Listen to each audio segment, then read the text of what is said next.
All right, we are out and about doing errands. Yourself feel better with an Instagram. Yeah, this is what I'm going to say. I had to tell a really funny story because I told the girls we are doing errands and I really don't look good.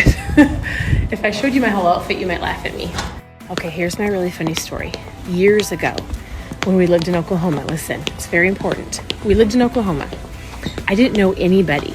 So I used to put my hat on and I felt like I could go in public, like if I didn't do my makeup or I looked terrible, and I would put my hat on because I felt like it was like a space helmet and nobody could see me.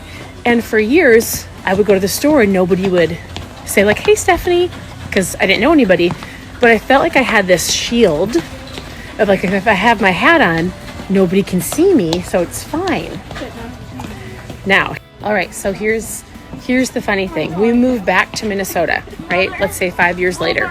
And I did the same thing one day. Hold on. I did the same thing. And what I did is I went to the store just like this, like how I am today. Listen, if you saw my outfit, I'm embarrassed for myself. I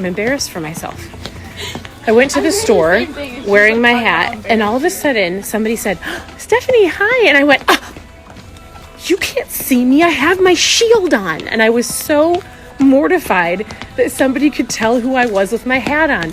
And then from there on, I was like, my hat is not shielding my face. Honey, isn't that funny, Amelia? I did call you honey. I meant, you're kind of a honey. So funny. On a different note, she said something super rude to me. All right, so she was talking about her hair and she wants it colored. Well, I have like really grown out roots. And she goes, And I said, oh, that's like a thing. Like people like grow out their roots and they have 2 different color hair. And she said, if you think it's a thing, then it's not. then it's not. If you think it's a thing, it's not, Mom. And I was like, I wasn't offended because it actually is true. The moral of the story is this. Here's your $5. If you go out in public looking like the biggest scrub in the world, my kids said I just have to own it. So